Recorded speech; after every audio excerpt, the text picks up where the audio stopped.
Hello bachon, let's see this question. So the question says, a force F pushes a block weighing 10 kg against a vertical wall as shown in the figure. The coefficient of friction between the block and the wall is 0.5. The minimum value of F to start the upward motion of block is what? So यहाँ पे upward motion हमको start करना है. So first of all, we will write the key concept. What is the key concept? So concept is motion starts when applied force will be greater than in the direction of the friction will be greater than friction maximum. ये हमारा main concept है. Okay, and what is the value of friction maximum? तो friction maximum is equal to mu into normal. तो इसी को हम लोग यहाँ डिस्कस करने वाले हैं. Now let's start the question this की विद दिस की कॉन्सेप्ट, है ना. तो ये हमारे पास में आ जाएगा. ये this will be our block of 10 kg and friction की जो वैल्यू थी म्यू की, it was given as 0.5 and ये 37 डिग्री पे हमारा फोर्स लग रहा है यहाँ पे. सो वी कैन से कि 37 डिग्री पे हमारा फोर्स लग रहा है.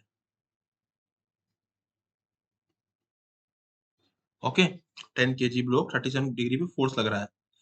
सो हम ये कहेंगे यहाँ पे कि हमारे यहाँ पे इसका अगर मैं कंपोनेंट करता हूँ एफ का, तो इधर की तरफ आएगा एफ कोस 37 और नीचे की तरफ आएगा, नीचे से ऊपर की तरफ जाएगा एफ साइन 37.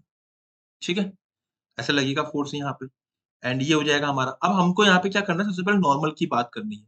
तो देखिए इस इधर लगेगा नॉर्मल दीवार की वजह से और नीचे लगेगा mg. तो mg will be equal to 100 newton we can say. अब हम बात करें नॉर्मल की वैल्यू किसके बराबर आ रही है, तो normal will be equal to f cos 37. तो normal will be equal to 4f/5, है ना.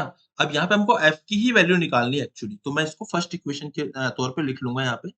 Now coming to the second equation. Second equation में क्या है हमारे पास में, जो देखो mg नीचे लग रहा है, फ्रिक्शन ये कैपिटल F ऊपर लग रहा है. अगर ब्लॉक ऊपर की तरफ मूव करेगा तो यहाँ पे फ्रिक्शन भी नीचे लगेगा, है ना. तो अब जैसे लेट सपोज इसने स्टार्ट कर दिया मूव मोशन ऊपर की तरफ, तो F sin 37 will be equals to mg plus friction force. This is the condition of just sleeping. Okay, ये जस्ट स्लिप करना इसने चालू किया है. तो F sin 37 is what? 3f/5. This will be equal to what? mg. mg की जो value आएगी वो हमारी 100 के इक्वल आएगी एंड फ्रिक्शन की जो वैल्यू आएगी वो म्यू इनटू नॉर्मल के इक्वल आएगी. And normal is equal to what? 4f/5. तो I will put the value here. 3f/5 is equal to 100 plus mu को तो आप म्यू रहने दीजिए and it will be 4f/5. तो this is my equation number 2. ये हमारी इक्वेशन नंबर 2 हो गई. यहाँ पे इसने जस्ट स्टार्ट करा है स्लीप करना, कि जो हमारा ब्लॉक है उसने जस्ट स्लिप करना स्टार्ट करा. अब म्यू की वैल्यू हमको ऑलरेडी दे रखी है 0.5. तो I will put the value here. 3/5 is equal to 100 plus 0.5 into 4, ये हो जाएगा मेरा 2f/5.